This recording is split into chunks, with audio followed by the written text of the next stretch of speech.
I'm sorry now. Okay, for my topic, as you guys can see, is doping and steroids, which is also the same thing. But a main place for doping in sports, or a main place for doping is in sports. A specific purpose of what I'm going to be presenting with you guys is I want to reveal to you the key issues of why doping should be considered legal in the term of sports and any place else in the medical field.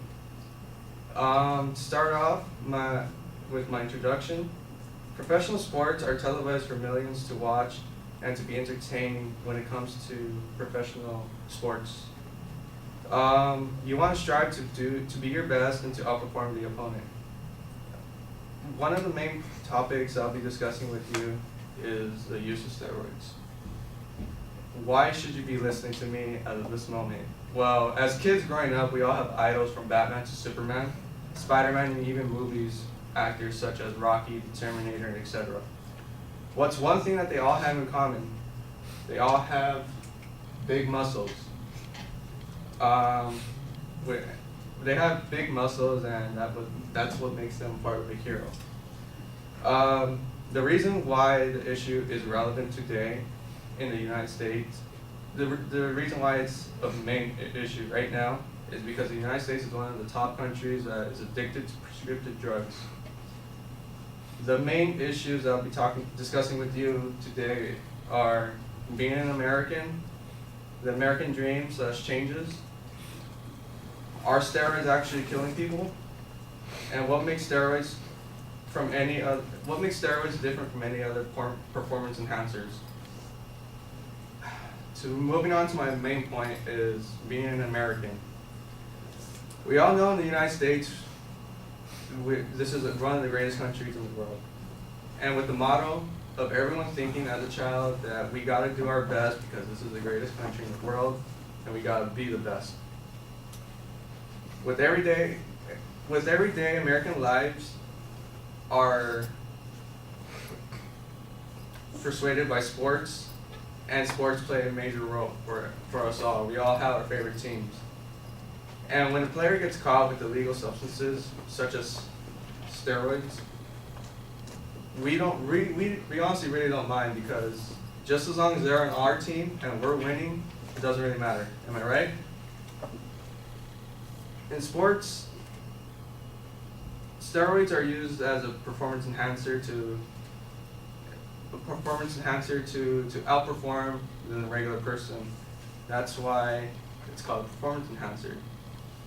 For example, all those Olympians, such as Arnold right here, Arnold right there, they honestly took steroids to look this big. There's no way a normal person would have gotten this big without them. While even the Olympians who are also trying to get that gold medal. According to Procon.org, number of doping cases have reported refers numbers of positive tests found by the International Olympic Committee by the WADA.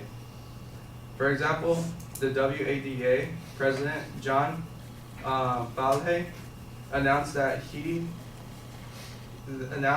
at least 107 athletes who have played in the Summer Olympics were sanctioned for doping in the 6 months leading up to the London Olympics, which made them ineligible to compete. Another quote that I like to address is by Julian Scaligu, professor of practical ethics in the University of Oxford. He states, "To say that we should reduce drugs in sports or to eliminate them because they increase performance is simply like saying that we should eliminate alcohol from parties because they increase sociability." So our proposal is what we allow a modest approach. Moving on to my second point is the issue of the American dream and changes throughout the years. To begin with the American dream is way different from before. back then, the generation of the American dream was to get married, get a house, and have children. Nowadays, it's more like get rich or die trying. And in this case, it's outperform the other or die trying, which some of these people possibly were known for. Playing the sports in the big leagues rather than the minor leagues, coaches will often tell their players, you gotta get bigger or you gotta get stronger or faster. And how do you do that in such a limited amount of time? Is with the use of steroids, obviously. Touching back onto the issue of the Olympics, during the Cold War, steroids were the secret weapon that the Soviet Union used against the United States to outperform us during the Olympics, until the United States found out that they were using it. So to be fair, they used them as well. Moving on to my next point, are steroids actually killing people, or does the media portray them as a forbidden drug? Kind of lost my time right now from the phone. Steroids have been used since the late 1930s and have been safely used for medical purposes. They've been used for patients who've suffered muscle wasting, burnt victims, cancer patients, and even patients with AIDS.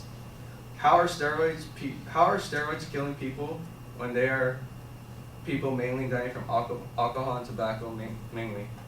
According to the CDC, Center for Disease Control, tobacco kills roughly 435,000 people per year, and alcohol kills roughly 75,000 people per year alone in the United States. And antibiotic steroids only kills 3 people per year compared to the others. With the studies shown, the top 5 reasons why emergency rooms have patients is because of alcohol, cocaine, marijuana, heroin, narcotics, agents, and the use of nuts. Antibiotic steroids falls in the jurisdiction of 142. Moving on to my conclusion on why. To conclude this presentation, I'd like to recap my main points, being that being an American, everyone grows up knowing that they gotta do their best. The American dream, to get rich or die trying, and the use of steroids is not really killing people as much as the media portrays it as. And I didn't get to my next topic about the difference of steroids from caffeine to others, but there's also more information that I wasn't able to get to. And that concludes my presentation.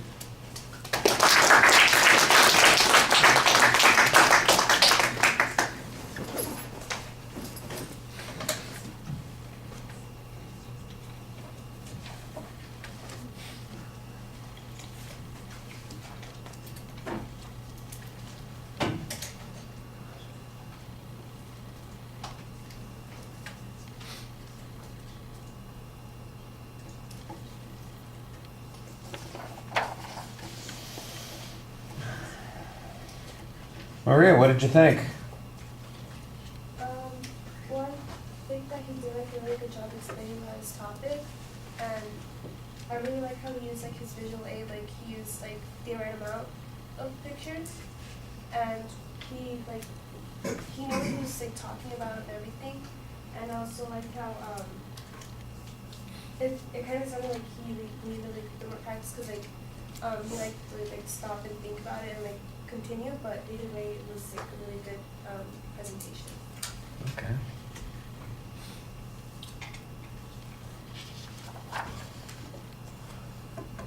Well, I'm going to have a couple of disagreements with you. I think there are a couple of things that you got right. I think you have the right amount of visual materials. You basically have 3 slides that you're using in the presentation. That's okay.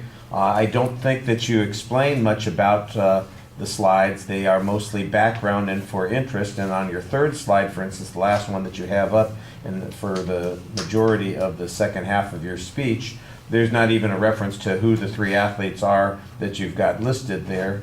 There are probably a lot of people who don't know who they are, and they don't know what their history with steroids is. So I think you're missing an opportunity there to make it a little bit more interesting and to pull people in.